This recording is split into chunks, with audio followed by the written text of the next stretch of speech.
Hey guys, gonna talk about chapter 7.1 today, which has two subsections, which are 7.1 and 7.2, or 7.1.1 and 7.1.2, the need for responsible judgment and computer models.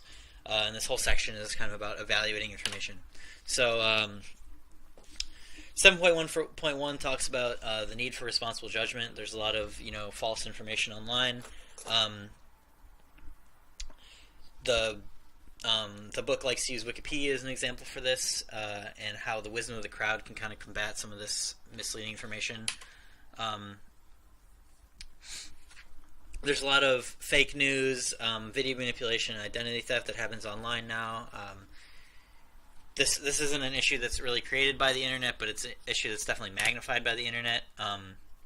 Wikipedia is a example the book likes to use of this. It's not like traditional encyclopedias. It's kind of a little bit more subjective because just the premise of Wikipedia is that anybody can kind of collaborate on it and contribute in the way they want to. It's not completely accurate and objective like most encyclopedias are traditionally thought of to be.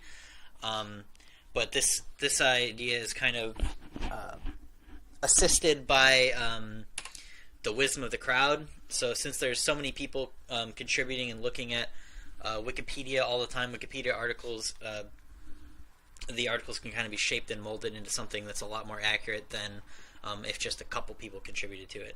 So the wisdom of the crowd can be applied to things like questions online, where you'll have like a Yahoo Answers page that has like 20 answers, and some of the answers will be upvoted a lot more than the other ones, and those ones are generally a lot more reliable than the ones that are downvoted or just not voted on at all. But this wisdom of the crowd idea can lead to magnified problems of unreliable information, and crowds generate good answers to like certain kinds of questions, like questions that have a definite answer, such as the jelly beans in the jar example that we talked about in class. The book goes into a lot more depth on this than I am right now, just because of a time constraint. So 7.1.2 dives into computer models and how we need to be able to evaluate models and the importance of models, and how these models can be used for things like climate change. The book talks in depth about modeling climates. So the reason models are important is because we have this abundance of data, right? We have so much data, and we need to figure out a way to turn it into something readable, something usable, something a lot more abstracted than the current state of just a dump of data, a cluster of data. And models help us do that because they give us a visual representation of just a bunch of numbers, right? So this can be applied to climate change. The issue with climate change is there is a large amount of known data, but there is also a large amount of unknown data. This leads to a lot of assumptions being made, and this can affect the accuracy of the models, which is why there are a variety of different models used for evaluating climates. The book wants to talk about how accurate these climate models are. Near the end of the chapter, it kind of talks about how the climate models are generally selected based on how much they agree with the other models. So if there's a piece of information that is taken out of a model, and the same piece of information is also taken out of many of the other climate models that are used, it is thought of as a more reliable piece of information rather than a piece of information that you taken out of the model that doesn't agree with all the other models. So that's usually how climate scientists like to select information that's taken out of these models. These aren't always the most accurate, even when they do all agree, but scientists generally look into how those like why they won't be accurate or how they match up to the real world and things like that. So thank you.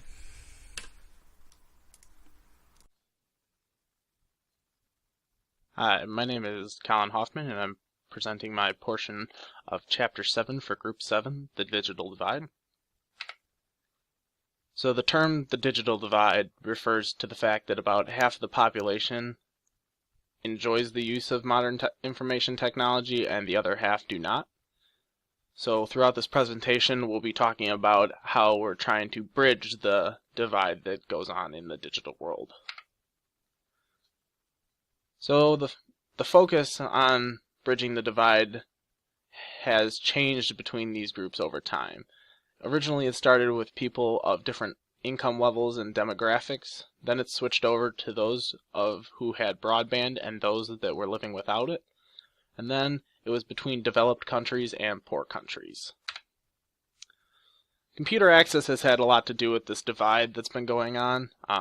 And the widespread use of them now is becoming much more prevalent and is helping to bridge this divide.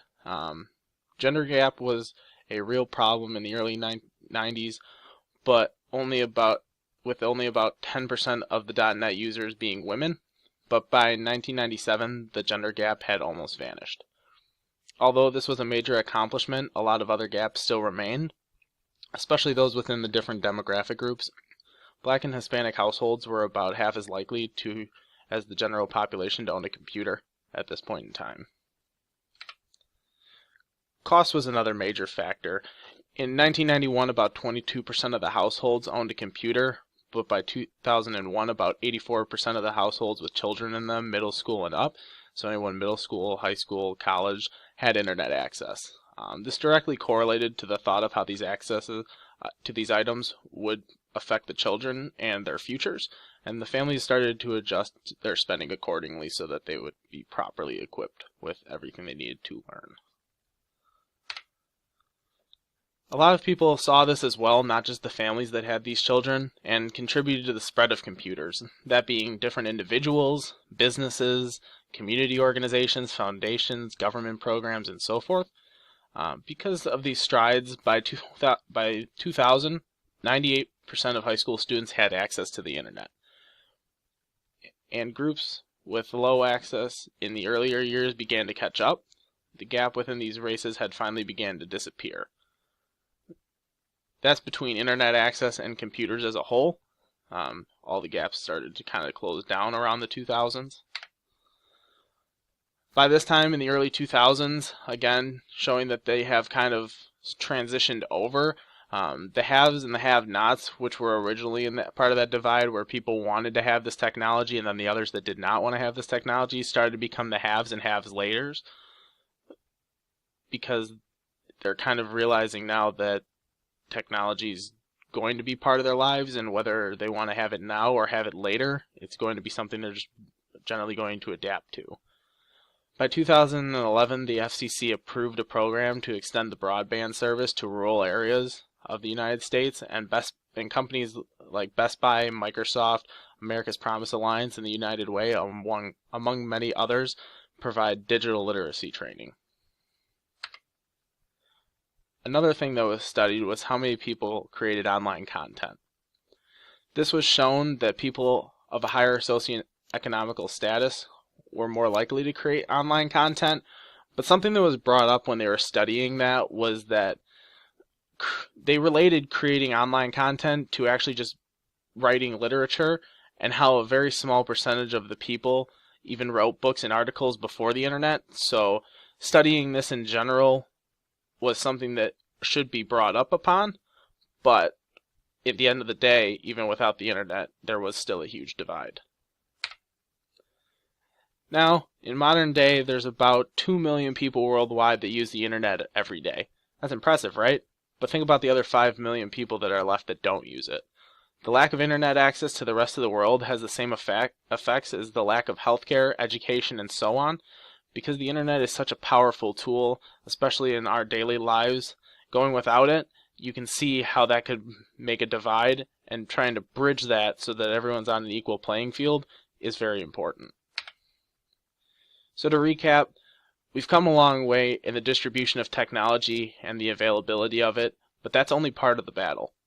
We need to make sure that the resources are available. We need to make sure that the education and training are available, because you can have as many resources as you want, but if there's nothing to tell people how to use it, or how to train them on how to make it more effective, the resources pretty much go unused. We also need to make sure that there's a return to the value of using and learning these technologies, because otherwise no one's going to want to learn how to use them, no one's going to want them to be available, because there's going to be other things that are going to have a higher return. And then also, you have to think about the investment that it costs to make all the resources and training available. There needs to be something that makes all that worth it. So that's kind of the section 7.2, bridging the digital divide. And that's all there is to it. The section 7.3.1, titled Criticisms of Computing Technologies, begins with a preface that although the book has discussed many issues with technology so far, it is implied that these technologies are positive and bring us many benefits. This is important since the contents of the section are, as the title suggests, opposing views to the overwhelming majority who embrace and support technology and advancements in these fields. For all of us who use technology, addressing and fixing the risks that are presented is the more appropriate response to these adversities. But this section describes people who reject that computing technology as a positive development altogether. Neil Postman is referenced as he states that voting, shopping, banking, and getting information at home online is a catastrophe, quote unquote, since it leads to isolation from neighbors and a general disconnect. More perspectives like this are discussed in this section, like technology creating a void of depth in our lives. These anti-technology ideas are not new. The reading covers the original opposition to technological development, the Luddites, who originated in England in the early 1800s in response to the Industrial Revolution. The term Luddite can still be used for any who oppose technology and development in technological progress, sometimes called Neo-Luddites for a modern branding.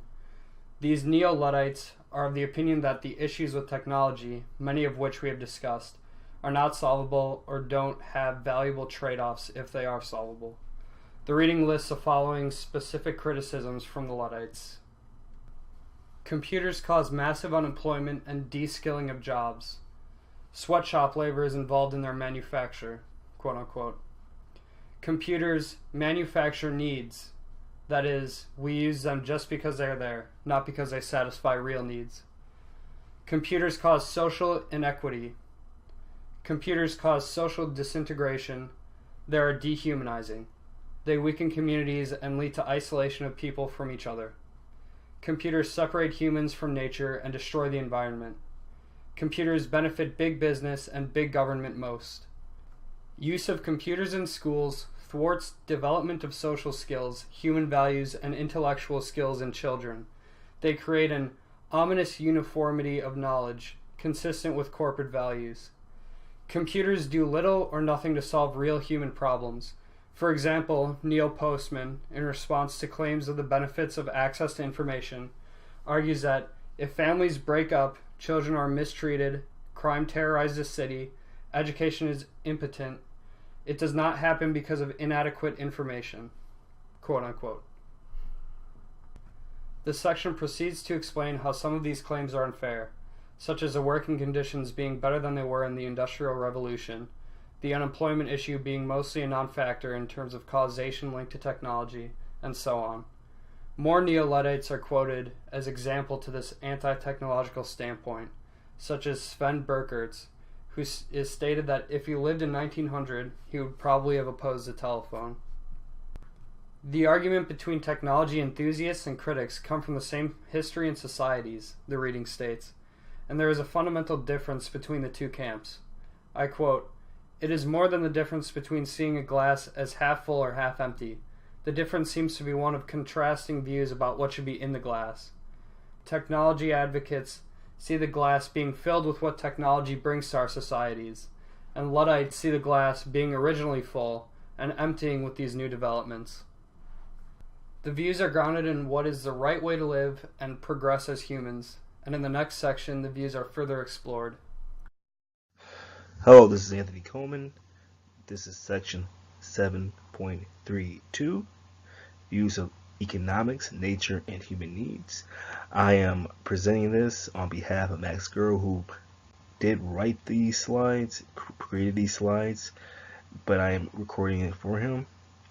And we're going to be discussing Luddites' negative views on capitalism, business, markets, consumer products, factories, and modern forms of work. Is technology needed? Luddites argue we do not need technology. Most people say that they want rather than need technology. Wild Earth. Common criticism of capitalism convinces people to buy unneeded products. Nature and human lifestyles. No life improvements, says the Luddites. Gerrymander, the past did not need them, so we do not. Accomplishments of technology. Technology has created new vaccines, a much higher life expectancies, more produce, vegetables, grains, stuff that we need sustenance for, traveling across the world, and the internet, the World Wide Web. Hello, this is Anthony Coleman, and I am presenting section 7.4, and this is making decisions about technology. First section, 7.41, are questions. Can a society choose to have a certain specific desirable modern inventions while prohibiting whole technologies? 2. How well can we predict the consequences of new technology or application? 3. Who would make the decisions? 4. How finally can we make decisions about acceptable and unacceptable technologies? 7.42. The difficulty of prediction.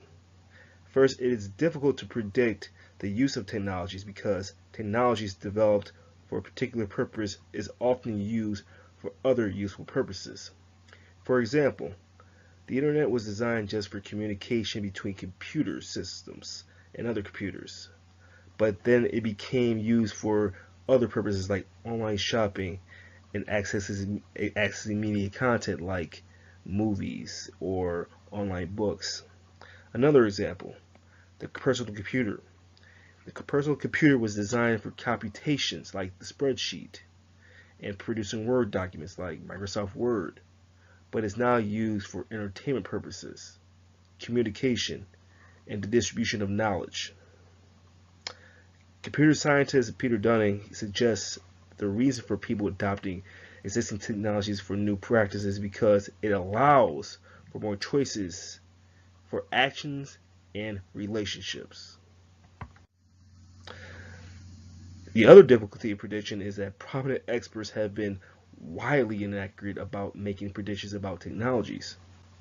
For example, Joseph Weizenbaum, a prominent computer scientist from the 1970s, made several inaccurate arguments against the development of speech recognition systems. Weizenbaum stated only the largest possible computers will ever be able to manage it. But in reality, speech recognition is now used in smartphones. Weizenbaum also made the argument a speech recognition machine is bound to be enormously expensive, and that only governments and possibly a very large corporation will therefore be able to afford it. But in reality, millions of people now own devices that use speech recognition software like smartphones. However, Weizenbaum also opposed the use of speech recognition systems because he felt that the technology could be abused through the creation of more advanced military weapons and wiretapping. His claims raises concern of developing technologies that could harm the human race. And it raises the question, should we develop technology that could potentially threaten the safety of the human population or potentially the survival of the human race? Intelligent machines and superintelligent humans, or the end of the human race. Intelligent machines are theorized robots / androids that are as intelligent or more intelligent than humans or computer devices that increases human intelligence to superhuman levels. Thanks to advances in artificial intelligence, the rise of intelligent machines is a conceivable reality within our lifetimes. Prominent technologists anticipate the rise of intelligent machines, and there are potential benefits to intelligent machines. One is that it can give humans advanced mental powers through brain implants and computer brain interfaces. The second is brain implants can be used to prevent strokes or other brain ailments. However, the concern is that some human superintelligent machine hybrid or a superintelligent robot could far surpass basic human intelligence, that it would begin to compete with regular humans and attempt to wipe out the human race.